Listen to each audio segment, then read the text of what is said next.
Hello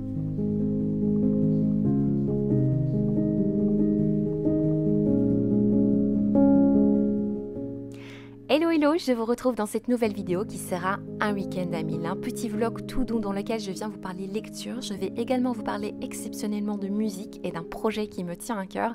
Et je vais commencer par l'ouverture d'un petit colis que j'ai reçu d'une marque dont je vous ai déjà parlé.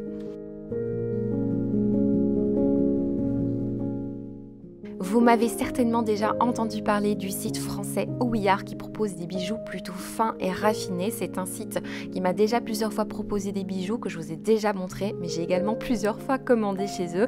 Je profite de la vue de mon appartement pour parler de ce site qui est un site français qui propose des produits de partenaires français et espagnols. Ce sont des bijoux en plaqué or et ou en argent. Moi j'ai choisi comme d'habitude du plaqué or parce que j'aime beaucoup ça. Ce que j'aime bien chez eux, c'est qu'à chaque fois que vous passez commande, vous pouvez choisir une association pour laquelle vous reversez 50 cents de votre commande. Alors je vais commencer par vous montrer le premier produit que j'ai choisi. Il s'agit d'une bague croissant qui s'appelle l'Indépendante. Alors je sais qu'elle ne sera pas au goût de tout le monde, mais je vous avoue que je la porte assez régulièrement depuis que je l'ai reçue parce qu'elle est très confortable et très fine. J'ai complété ma main avec une bague avec une petite pierre qui est une aventurine. C'est une bague qui s'appelle la Sensuelle. Moi je l'ai déjà en fait avec une autre pierre, mais j'avais envie de tester pour l'été avec un bronzage qui n'est pas encore là mais qui arrivera un jour. Voilà, j'aime beaucoup cette couleur, je trouve ça très jolie. Et alors le coup de cœur vraiment de ce choix, c'est vraiment les boucles d'oreilles, les élégantes. C'est des boucles d'oreilles très fines qui sont particulièrement pratiques en tant que violoncelliste puisqu'elles ne se prennent pas dans les cordes de mon instrument, tout simplement. J'ai encore une fois le plaisir de vous partager un petit code promo qui est ISA15 qui vous donne droit à 15% de réduction sur tous les bijoux. C'est valable pendant une semaine après la publication de cette vidéo. Merci encore à la marque Ouillard pour cette jolie collaboration. Sachez en toute transparence que je ne suis pas payée pour cette petite publicité. Je ne reçois pas d'argent, de commission sur des éventuelles ventes et ce partenariat n'est pas rémunéré. Comme ça, vous savez tout et je vous laisse avec la vidéo.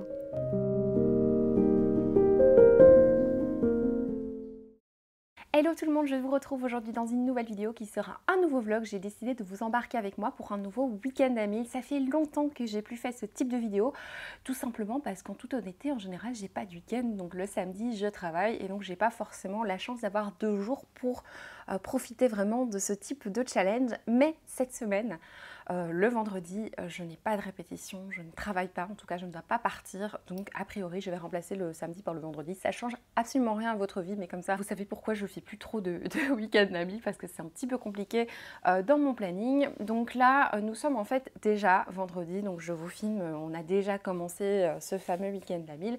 Et je vous avoue que c'est plutôt mal parti, mais j'ai bon espoir d'utiliser cette soirée, d'utiliser la journée de dimanche pour avancer dans mes lectures.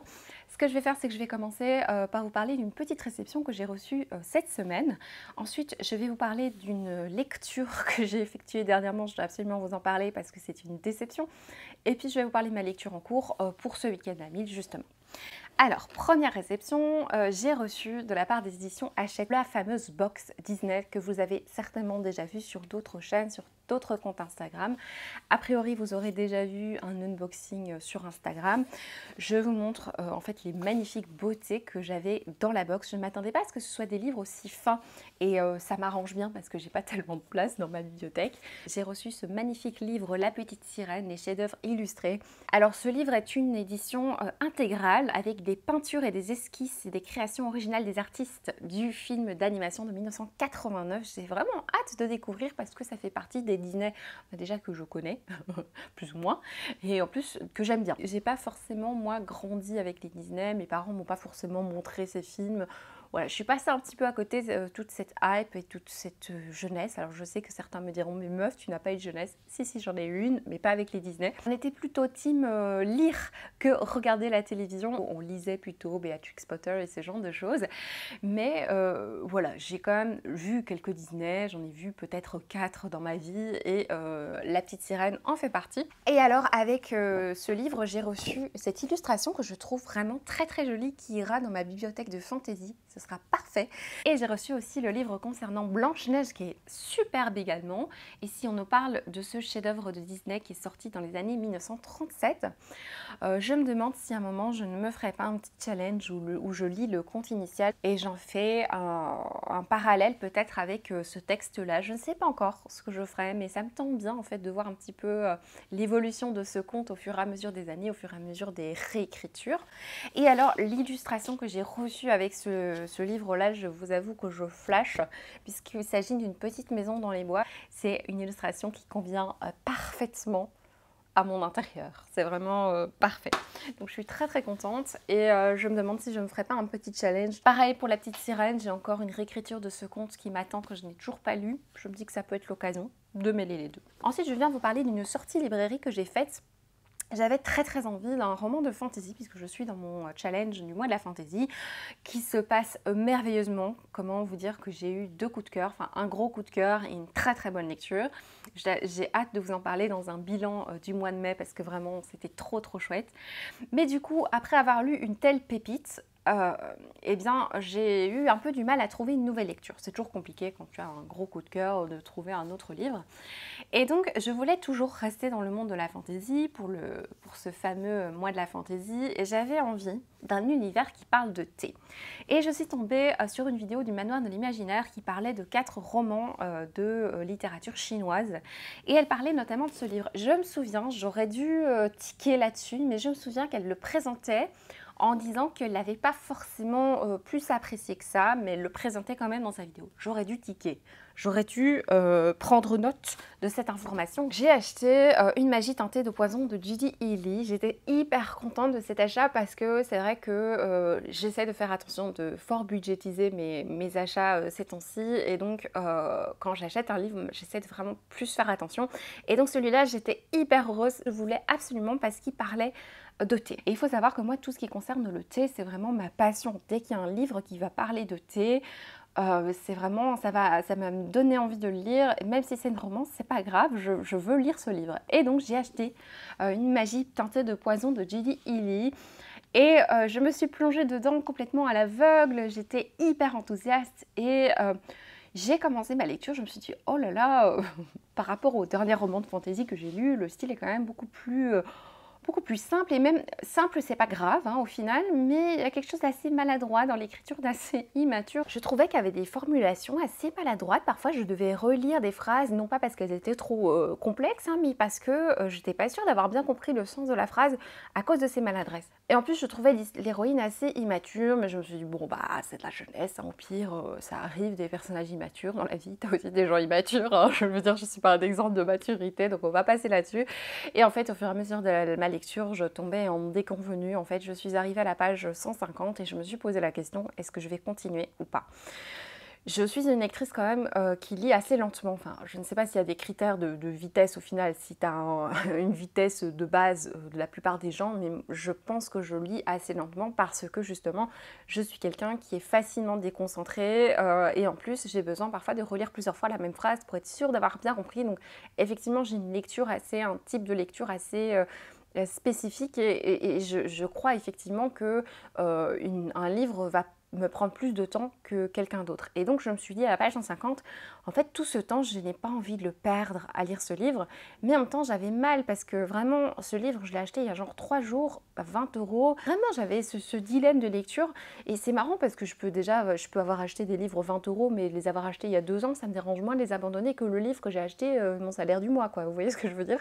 Et donc là j'étais vraiment bon, est-ce que je le continue? Est-ce que je l'abandonne? Et donc j'ai décidé de lire en accéléré. Alors je pense que moi, mon type de lecture accélérée, c'est le genre de lecture normale pour d'autres gens. C'est-à-dire que je relisais pas les phrases, parfois je passais 1 ou 2 mots, donc je lisais beaucoup plus vite, quoi.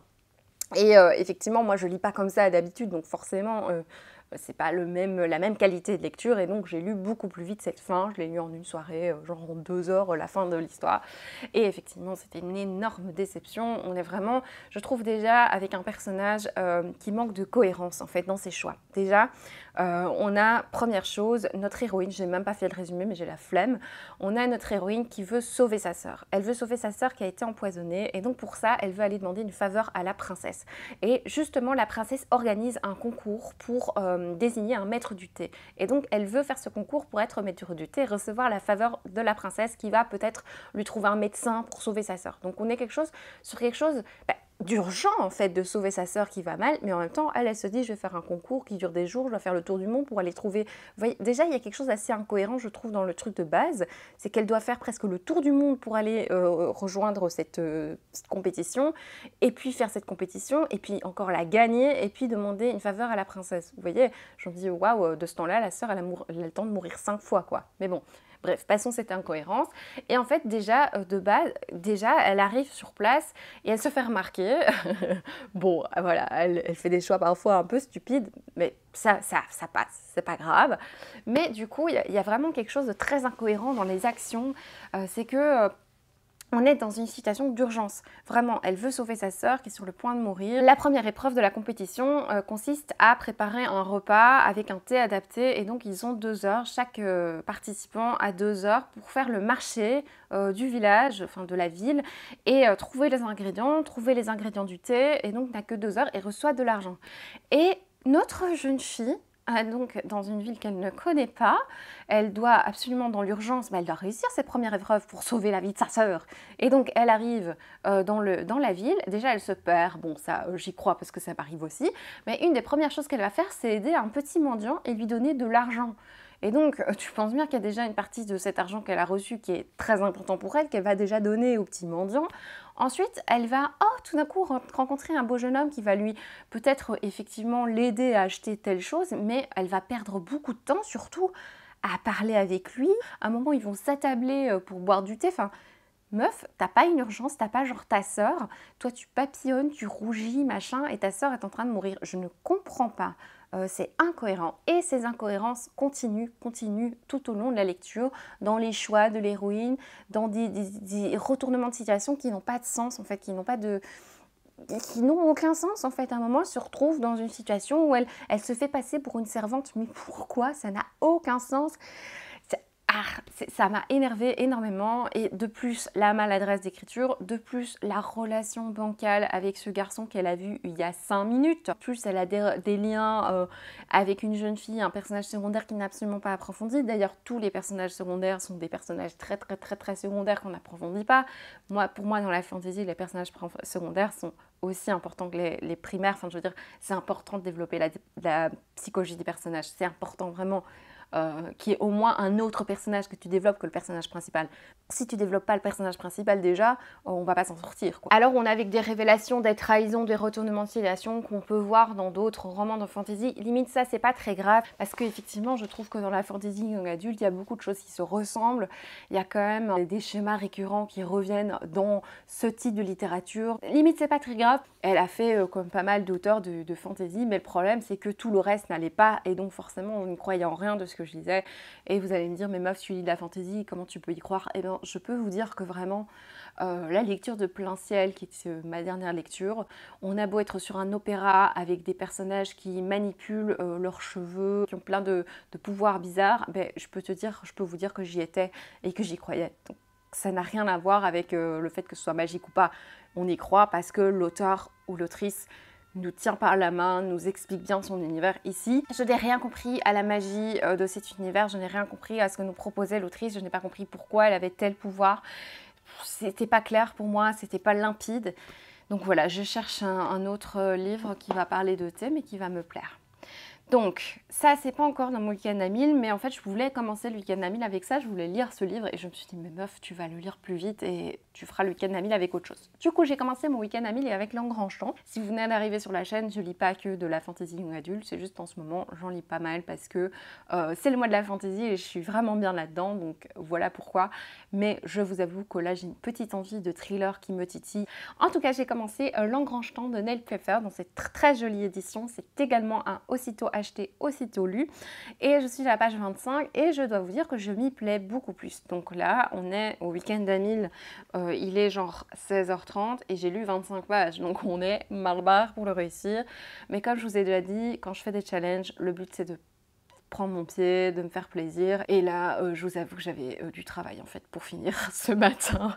qui m'est tombé un petit peu dessus, donc voilà, j'ai pas su lire plus que ça. Mais je pense que je vais continuer aujourd'hui en soirée et dimanche et je peux aussi lire des graphiques, hein, c'est pas interdit. Bref, je suis à la page 25 et je me plais beaucoup plus. Déjà, le style me plaît beaucoup plus. En fait, c'est pas difficile que l'autre roman. Donc, c'est-à-dire qu'on est avec un style simple, efficace. Que le style soit simple en finale, c'est pas grave. Si tout est bien fait, bien expliqué, moi je suis dedans là, je suis bien. On a la page 25 avec un univers avec une petite jeune fille qui sait réparer les horloges, qui sait communiquer avec les horloges, des horloges qui ont des identités propres. Ça me fait un petit peu penser à Enchantment of Ravens, non l'autre, Sorcery of Stones. Ça me fait penser un petit peu à ça, c'est pas du tout le même univers, mais on est avec le même type d'héroïne, avec des pouvoirs un peu particuliers, avec des objets, on a ce type de choses. Donc voilà, je pense que je vais bien aimer, je vous avoue, je suis que page 25, mais je vais le continuer un petit peu aujourd'hui. Voilà, je pense qu'aujourd'hui, je vais aussi me lancer dans un graphique. J'ai quelques nouveautés manga qui sont arrivées dernièrement, notamment grâce à la librairie manga, la librairie Café Manga, qui a des vendeuses absolument vendeurs absolument géniaux, qui conseillent des choses avec beaucoup de passion et qui identifient vraiment ce que tu aimes dans le manga et qui vont vraiment trouver quelque chose d'adapté. Et donc sur les recommandations, j'ai acheté plusieurs mangas, notamment un sur la musique en fait. Donc je me demande si je lirai pas ça. Je ne sais pas encore lequel, mais je pense que je vais me lire aussi un manga pour ce week-end à 1000. Je vais aller lire et je vous retrouve plus tard.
Je vous retrouve pour vous parler de mon week-end à 1000. J'ai lu 4 livres, j'ai lu 2 graphiques et j'ai lu 2 romans. Et avant de vous faire un bilan sur ces livres, j'avais très envie de vous parler de quelque chose qui me tient à cœur, qui va un petit peu rejoindre une de lectures que j'ai pu faire dans ce week-end à 1000. Si vous me suivez depuis un moment, vous avez sans doute remarqué que je ne suis pas forcément le genre de personne qui partage des choses de sa vie privée, ni forcément de sa vie professionnelle. C'est vrai que le concept du vlog, c'est un petit peu raconter sa vie. Dans les vlogs, en fait, je raconte ma vie, mais ça parle quand même beaucoup de livres ou de films ou de trucs superficiels, mais je raconte pas ma vie, quoi. Clairement, parce que de un, c'est pas dans ma nature. Et de deux, je ne trouve pas ça très intéressant, mais aujourd'hui j'avais quand même envie de vous parler d'un point qui me tient très à cœur et ça concerne ma vie professionnelle. Alors je suis violoncelliste, pour ceux qui ne le savent pas. C'est moi qui ai composé et joué les musiques d'intro que vous voyez en début de vidéo. Alors quand c'est au piano et tout ça, c'est pas moi, c'est des musiques que via une application que je paye, etc. Par contre, quand vous entendez du violoncelle, eh bien c'est moi. Voilà, comme ça vous le savez pour ceux qui ne le savent pas au final. Et j'avais envie de vous parler du quatuor dans lequel je suis parce qu'en fait, on a beau être des musiciens professionnels, on a beau énormément travailler là-dessus. Je pense que l'imaginaire collectif pense que à partir du moment où tu es professionnel musicalement, tu vas aller loin et tu vas d'office percer. Mais non, en fait, on est énormément de musiciens professionnels qui galéreront un peu pour se faire connaître. On a étudié la musique, nous, on n'a pas forcément étudié le marketing, et donc c'est vrai que c'est pas facile, même en tant que professionnel, de se faire connaître en tant que quatuor. Et donc j'avais envie de vous parler de mon quatuor, qui est un quatuor de musique du monde. Nous jouons donc de la musique du monde, on s'inspire de musique traditionnelle qu'on va arranger. Et donc, on donne depuis maintenant 2 ans quelques concerts par-ci, par-là. J'avais envie de vous partager l'existence de ce quatuor parce qu'il me tient à cœur. Et c'est vraiment un projet immense pour moi, que j'aime beaucoup. Je sais bien que ça ne va pas intéresser grand monde ici, mais je me dis, en fait, on est beaucoup sur cette chaîne. Ça fait de nombreuses années qu'on est là, on est beaucoup à échanger. Vous êtes de temps en temps à m'envoyer des messages, mais est-ce que tu te produis quelque part? Et moi, je suis là, oui, j'ai un quatuor. Et en fait, non, en fait, j'ai envie d'assumer, j'ai envie de partager publiquement que oui, nous avons un quatuor, nous y travaillons beaucoup. Et on a envie de se faire connaître, on a envie que les gens viennent nous écouter et surtout on a envie de partager parce que c'est ça qu'on aime dans cette musique, c'est jouer et partager, discuter avec les gens qui nous écoutent, c'est essayer de mettre des étoiles dans les yeux des gens, c'est partager la musique, voilà. Et c'est un projet qui me tient d'autant plus à cœur que c'est un projet entre amis. Et donc on est tous les 4 issus du même conservatoire de Bruxelles et on a cette passion commune, ce travail commun, et en plus, on est des amis, donc ça tombe bien. Enfin, il y en a un, c'est mon compagnon, c'est d'autant mieux. Eh bien voilà, c'est l'occasion de vous le dire publiquement qu'on se produit de temps en temps. Et d'ailleurs, nous avons un concert le 8 juin, le samedi 8 juin. Je vous ai un peu spammé sur Instagram, mais bon voilà, on joue le 8 juin à la cellule 133, que vous connaissez peut-être.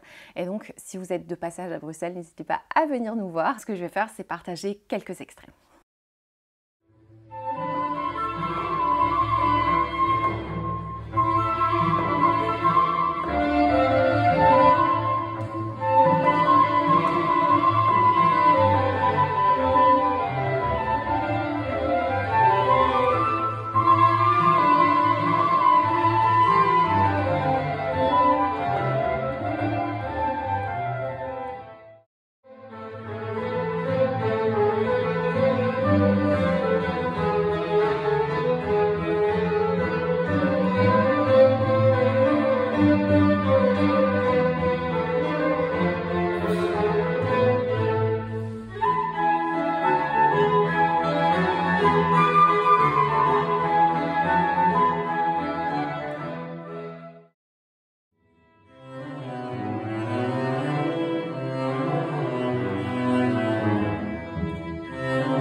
Donc voilà, c'était quelques extraits du Quatuor Montanita lors d'un concert en 2022, en printemps 2022. Alors n'hésitez pas à nous suivre sur les pages Instagram, Facebook, etc. Maintenant, je vous partage ces pages, c'est vraiment si ça vous intéresse, parce que j'ai pas envie que vous soyez spammés de choses qui ne vous intéressent pas. Suivez-nous seulement si la musique vous l'aimez. C'est un peu stressant pour moi de partager ça parce que non pas que j'ai 100% confiance en notre travail, j'ai 100% confiance que notre musique va vraiment en intéresser parmi vous, ça j'en suis sûre.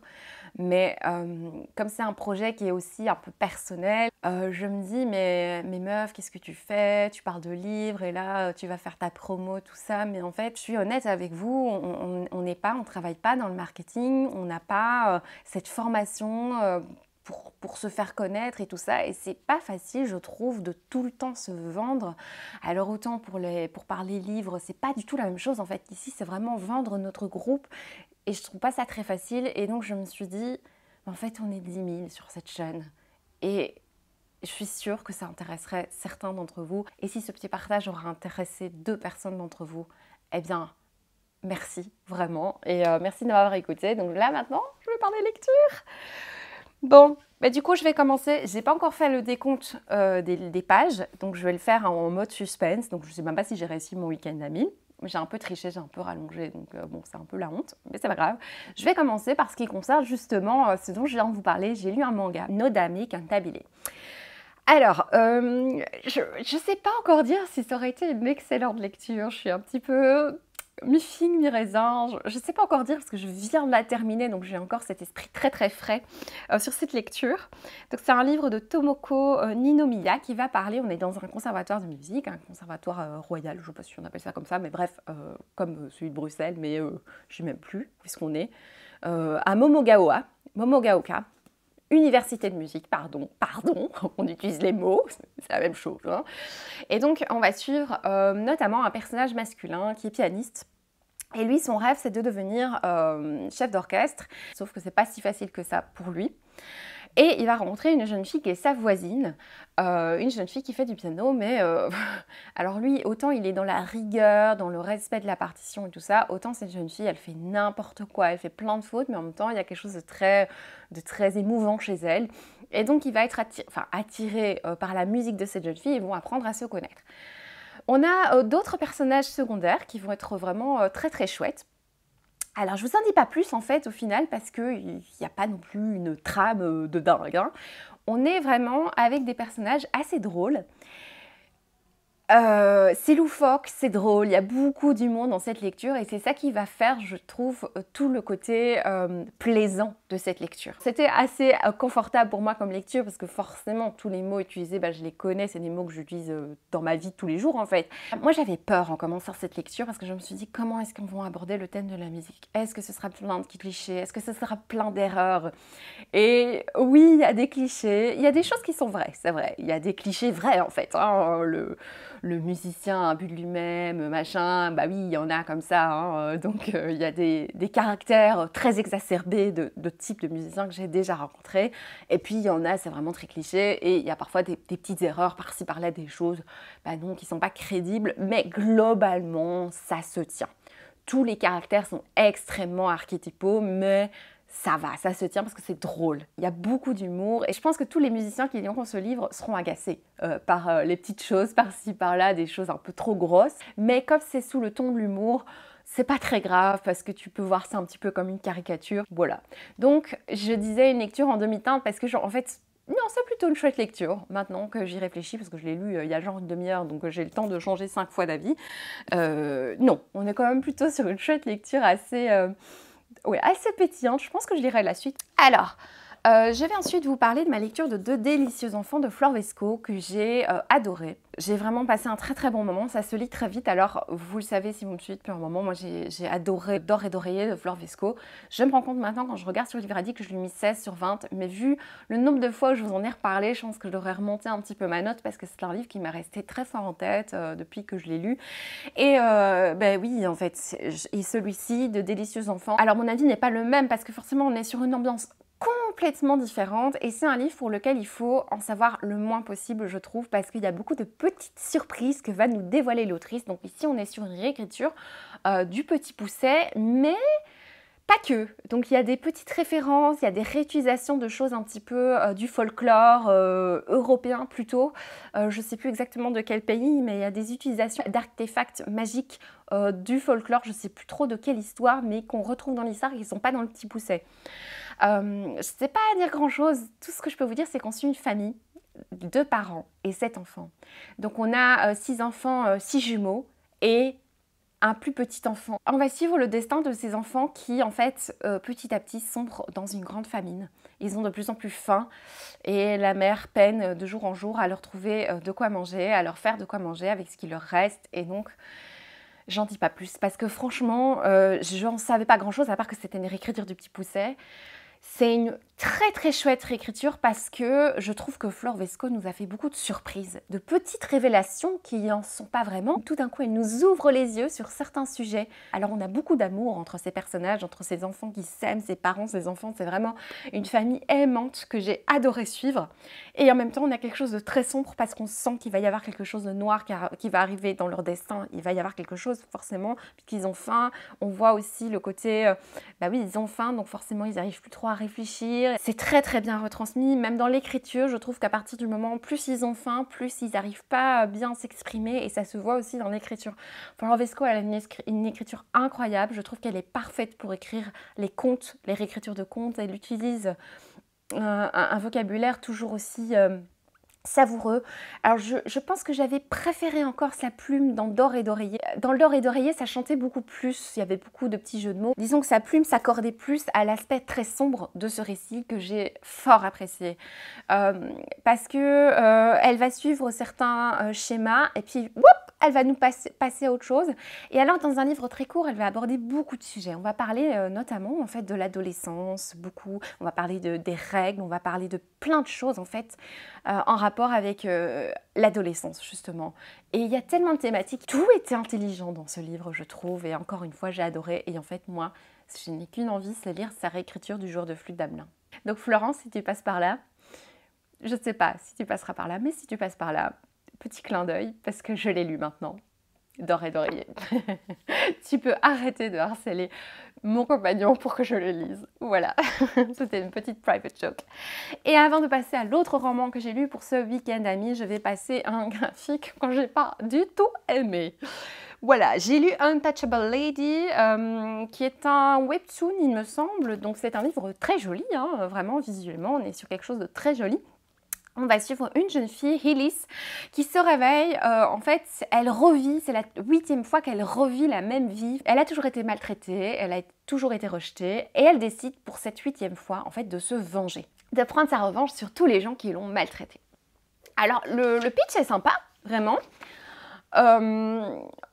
Esthétiquement, c'est très beau. Mais moi, ce que j'ai vraiment reproché à ce livre, c'est le manque d'émotion. Je n'ai pas ressenti une seule émotion, que ce soit dans le dessin ou que ce soit dans l'histoire. J'ai été un peu perturbée par des maladresses. Déjà, je crois que dans les premières pages, j'avais déjà une faute. Des maladresses par-ci, par-là. Il y avait quelque chose de brouillon dans cette lecture qui m'a pas du tout plu. Je pense que sur Livre Addict, j'étais hyper vache. J'ai mis genre 12 sur 20. C'est vraiment nul, quoi. Pour moi, 12 sur 20, c'est vraiment nul. Et en fait, j'en ressors vraiment avec l'impression d'avoir lu un truc bâclé. Ça va super vite. Les personnages sont pas crédibles, je crois pas en ce que je lis et j'ai aucune émotion. Et en fait, j'ai vraiment... je vais le vendre ce livre. Vraiment, grosse déception. Je peux pas non plus développer pendant 3 plombs parce que j'ai pas aimé. Parce que vraiment, c'est une question de ressenti. Je ressors de cette lecture en me disant « Oh là là, qu'est-ce que c'était que ça ?» Il y a des trucs qui auraient pu être bien, mais non. Je n'ai ressenti aucune émotion. Voilà. J'en ressors en faisant... Oula. Et alors, j'ai lu L'Engrangetant de Nell Pfeffer. Je suis très contente d'avoir lu ce livre, même si ce ne sera pas un coup de cœur, j'ai pas forcément envie de lire la suite, mais je suis quand même contente de lui avoir donné une chance parce que j'avais envie d'un livre, j'avais lu Plein Ciel, qui était coup de cœur, tout ça, et j'avais envie de retrouver un univers, en plus on est dans le mois de la fantaisie, donc j'ai envie de me retrouver dans un univers passionnant. Et c'est vrai que dans L'Engrangetant, on a un univers passionnant.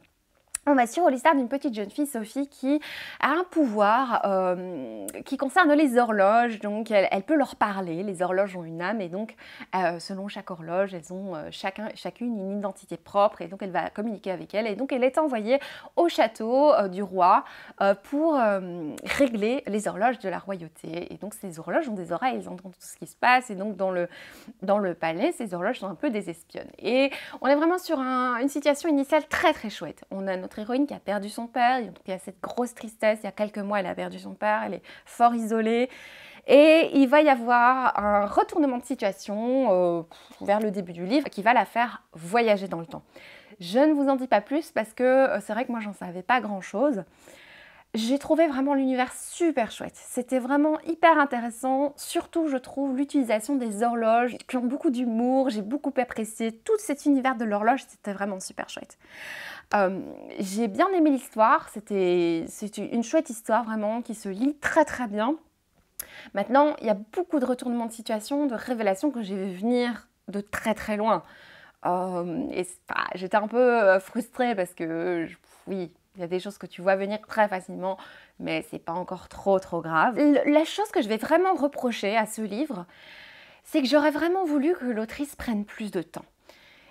Je trouve que tout va un petit peu vite. Ne fût-ce que dans la présentation des personnages. Sophie, je trouve que ça va, mais les autres personnages, les émotions, les personnages secondaires, tout ça, je trouve que tout va un rien trop vite. Alors c'est beaucoup plus développé que d'autres livres que j'ai pu lire dernièrement, mais je trouve qu'il manquait encore d'un peu plus de description, de détails, peut-être 200 pages en plus pour rendre tout ceci beaucoup plus prenant. Ça se lit vite, bien sûr, le style est simple, accessible et efficace. Vraiment, j'ai rien à redire sur le style, mais je trouve qu'il y a quelque chose qui me manquait. Tous les choix que va faire l'autrice sont chouettes, vraiment. Mais si elle avait pris un peu plus de temps, je pense peut-être que j'aurais même pas vu venir certaines choses et que j'aurais plus apprécié ma lecture.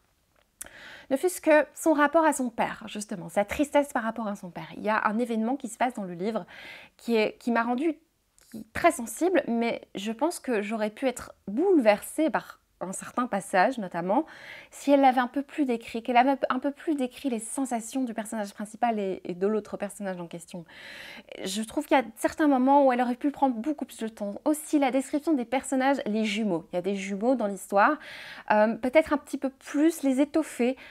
J'ai compris leur différence de caractère. J'ai pas vraiment vécu cette expérience de caractère parce que ça passe assez vite. En fait, de manière générale, il aurait fallu tout un petit peu plus développer, je pense. Ou en tout cas, à mon sens, pour moi, vraiment pleinement apprécier ma lecture. C'est drôle parce qu'on parle du temps et j'aurais voulu qu'elle en prenne un peu plus. Voilà. Écoutez, je vais sortir ma calculette et on va voir un petit peu où j'en suis par rapport à ce week-end à 1000 et puis je vais y aller parce que j'ai cours de chant dans 20 minutes. La honte, je suis à la bourre. Alors, j'ai lu 370 pages. Je ne sais pas faire de calcul mental, je suis nulle en chiffres. 370 plus... C'est facile, la fille, elle a lu des graphiques. Je crois qu'il faisait 200 pages pile. Ça fait 570, c'est quand même pas très compliqué à compter. Plus, tu rajoutes... Ah, il y a encore l'épilogue, je vais rajouter. 216 plus 216. On est à 786 pages. Je pense que c'est gagné parce que celui-là, c'est un gros pavé. Oh, oui, c'est un graphique que j'ai lu en 45 minutes, mais c'est pas grave. Est-ce qu'il y a des numéros de pages? Dites-moi qu'il y a des numéros de pages. Oh non, ils n'ont pas fait ça. Ah si, 355, 56, 57, 56. Plus 356. On est sur 1142 pages. Voilà. Bon, j'ai un peu triché, j'ai un peu rallongé le week-end à 1000 puisque j'ai lu dans le train pour aller bosser. Comme j'ai eu des problèmes de train, je suis restée 5 heures dans les transports ou à attendre mon train. Donc forcément, j'ai eu plein de temps. Mais bon, voilà. J'ai un peu triché. C'est vraiment des 1140 pages facilement gagnées. Mais c'est pour le petit kiff, hein. Voilà. Alors, ce que je vais faire, je ne vais pas clôturer tout de suite ce vlog puisque, bon, c'est fini, hein, mais en fait, je dois chercher un colis Vinted et je ne sais pas quand je tournerai le prochain vlog et j'ai envie de vous montrer ce que j'ai acheté sur Vinted. D'ailleurs, c'est l'une d'entre vous c'est trop drôle, je vous raconterai ça. Donc, je vais aller le chercher et je l'ouvrirai peut-être pas devant vous, mais je vous montrerai ce qu'il y a dedans. J'ai trop hâte. Je vous retrouve pour clôturer ce vlog. Je viens d'abord vous montrer une dernière acquisition, une lecture en cours et vous parler de mon challenge du mois de juin. Alors, il y a quelques semaines, j'avais très envie de Cozy Fantasy. J'étais en mode « je veux ça ». Et du coup, je me suis procuré un roman sur Vinted qui me donnait très envie puisque sur les chaînes anglophones, c'est vraiment le livre de Cozy Fantasy qui était le plus représenté, vraiment ce que tout le monde proposait comme Cozy Fantasy. C'était pas français, mais vous avez compris. Et donc, j'ai trouvé chez quelqu'un qui vendait sur Vinted ce livre à vraiment un prix plutôt correct puisque le livre en vaut 25 hein, quand il est neuf et je l'ai payé, je crois, 12 € sur la boutique d'Elisabeth. Et je te fais un gros bisou, je te fais coucou si tu passes par là. C'est trop drôle parce que Elisabeth m'a dit mais en fait je suis une abonnée de ta chaîne. C'est trop drôle, le hasard de dingue. Donc merci beaucoup, vraiment. Et en plus j'ai reçu des petits goodies trop chouettes. Enfin, merci, je suis très heureuse. Je sens que j'aurais bien envie de replonger dans de la Cozy Fantasy prochainement, donc ce sera parfait. En plus regardez, il y a des petites tasses de thé, c'est parfait. Team thé ici. Voilà, j'ai trop hâte de lire 13 de la mer émeraude. Et donc, je viens vous parler vite fait de ma lecture en cours. Je suis en train de lire Celle qui devint le soleil de Shelley Parker Chan. C'est un livre que j'aime beaucoup, je suis à la page 50. Et par rapport aux autres livres de fantasy plutôt young adulte que j'ai lus durant le mois de mai pour le mois de la fantasy, je vous avoue que ça me fait du bien de me retrouver dans une narration beaucoup plus riche, avec déjà tout de suite un personnage très fouillé. On est déjà à la page 50 et je trouve que Ouais, ça prend un peu plus de temps et ça me plaît bien. Je suis très contente de me retrouver là-dedans. Et c'est très drôle parce que ce livre, enfin non, c'est fait exprès, hein, en fait c'est pas drôle du tout, mais ce livre fait parfaitement la transition entre le mois de mai et le mois de juin. Puisque je me suis fait la réflexion ces dernières semaines, oh tiens, au mois d'avril j'ai lu pas mal de science-fiction pour le mois de la science-fiction, au mois de mai j'ai lu de la fantasy, mais il y a vraiment, j'ai une envie de roman japonais. Et donc, je me suis dit que au mois de juin, j'allais faire un challenge, une sorte de challenge, de lire du roman asiatique.